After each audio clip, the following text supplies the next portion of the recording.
Utopía Radio, donde tus ideas crecen.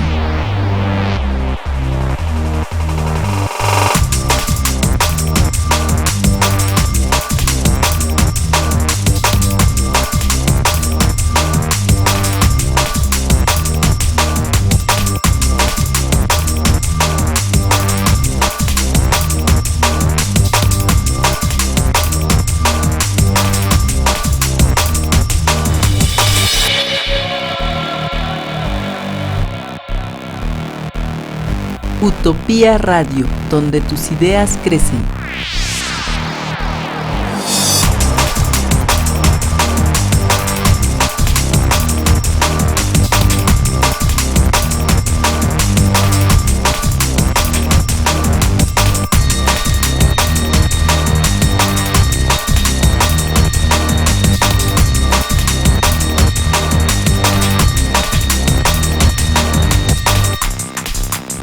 Utopía Radio, donde tus ideas crecen.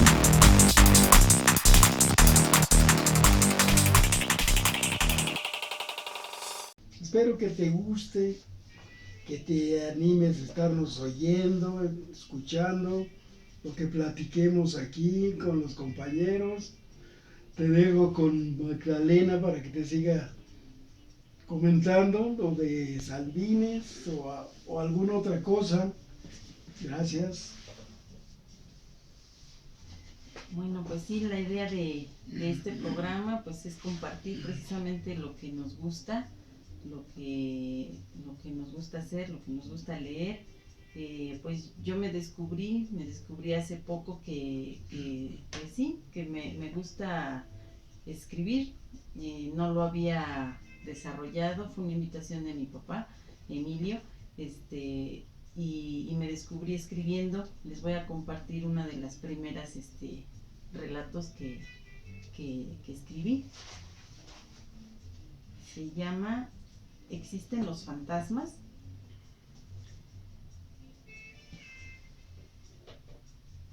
Dice: alguien dice que son almas penando, otros dicen que son entes buenos y malos deambulando en el medio.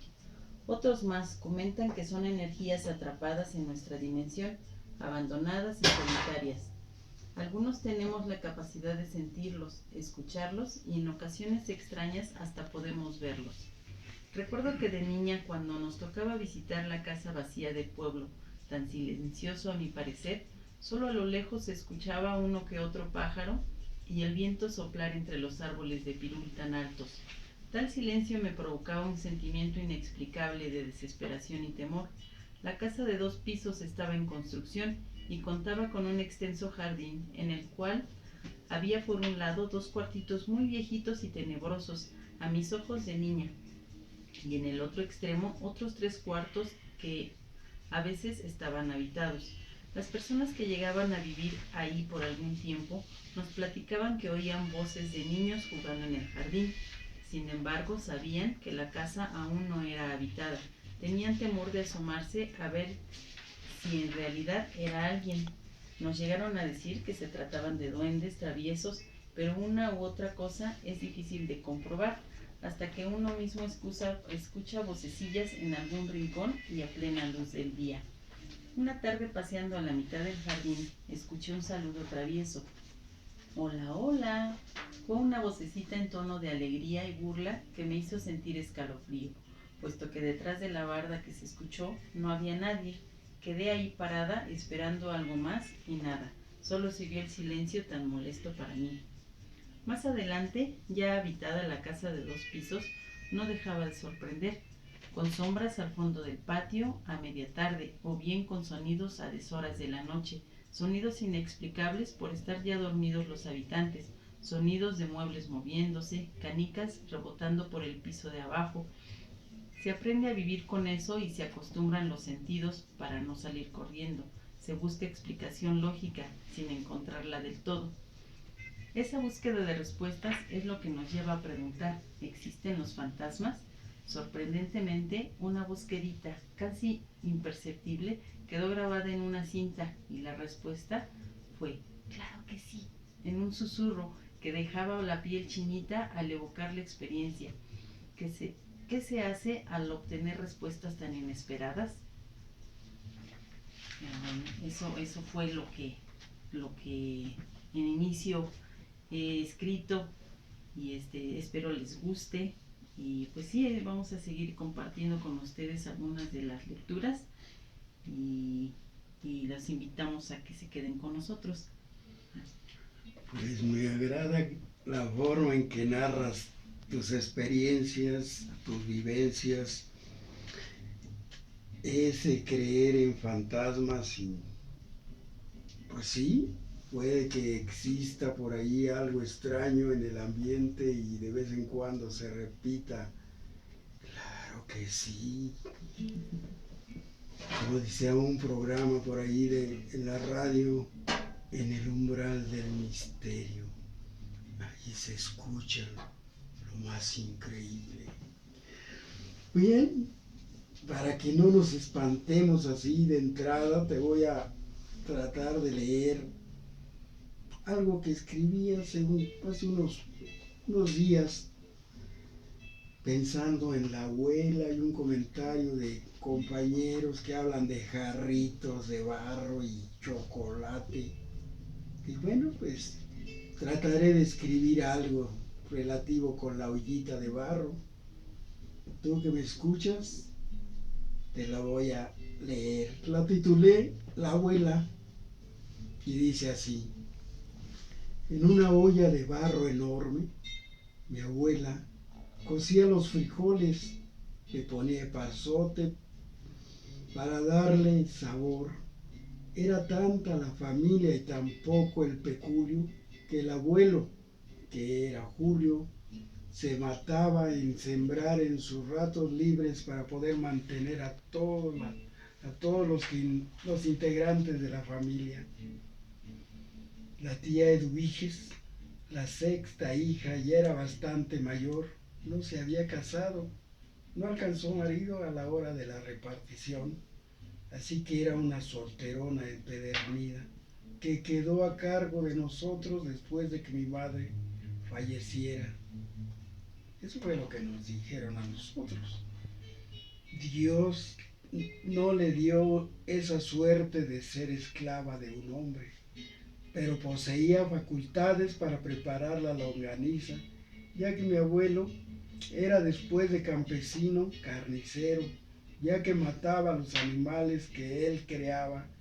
Así que seguido le daba la cecina a mi tía para que la salara y que por otra parte preparara el embutido con esa carne que le daba.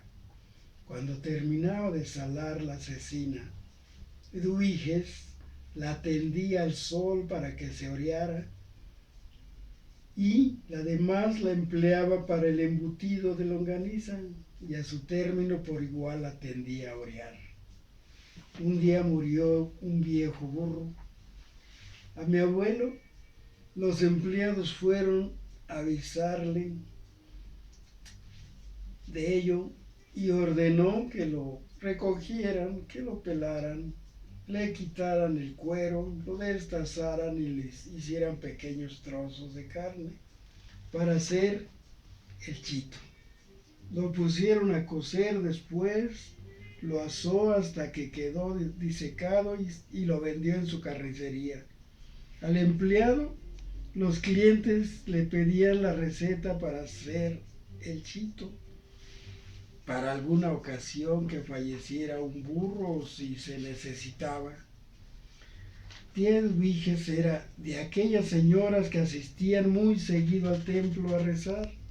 Ella integraba un grupo que por las tardes rezaba el rosario. El cura, bien que la conocía por su labor de catequista, todavía así se daba tiempo para poner a hacer su atole, cocía el maíz para la masa de las tortillas y antes de que se cociera por completo, le sacaba parte del maíz que le serviría para la puscua del atole Era hasta entonces que le ponía la cal al nixtamal. El atole era de aquellos atoles en blanco preparado con el maíz que había preparado, que había separado. También podía ser champurrado. Cuando nos llamaba la tía Dubiges para merendar, nos arrimaba una charola llena de pan, nos daba un jarrito de atole, ya fuera blanco o champurrado. A mí me gustaba comerme unas semitas redonditas que estaban cubiertas de una especie de harina muy suave, así como a mi tía. Lo que más me gustaba era cómo tía Dubiges le daba manacitos hasta que le quitaba la harina y se las comía a pequeños mordiscos, seguido de traguitos de atole blanco. A mi hermano mayor le gustaban las conchas, pero al terminar la mesa quedaba llena de migajas.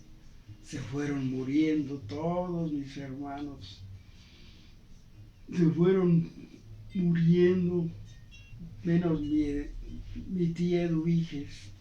Un día le dije, oiga tía, ¿usted no tiene esposo? Chamaco, irreverente. Tía, mi mamá sí lo tuvo. Cuénteme, tía, ¿por qué mi mamá se fue? Porque no se ha muerto, ¿verdad? Oiga, tía, yo creo, Dios es muy grande. La tía Eduviges recogió la punta de su rebozo y se cubrió los ojos. Entre sollozos se le escuchaba maldecir. Tía, ¿por qué dice eso? Guardó silencio y comenzó a decir muy quedo. Tu papá, mi niño, era mi novio. Y sucedió que en una ocasión fuimos al campo para cocer los elotes. En el campo todavía vivía tu abuelo, tu mamá, y tu mamá se metió entre la milpa y Rubén, que así se llamaba tu papá, se fue por otro lado. Cuando tu abuelo fue a buscar a su hija, la encontró con Rubén. Entonces tu abuelo se disgustó con él y Rubén no supo qué hacer y se pegó un balazo.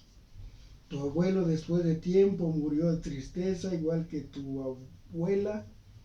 Tía y mi hermano, niño, deja de estar pregunte y pregunte. Tu hermano es de otro señor.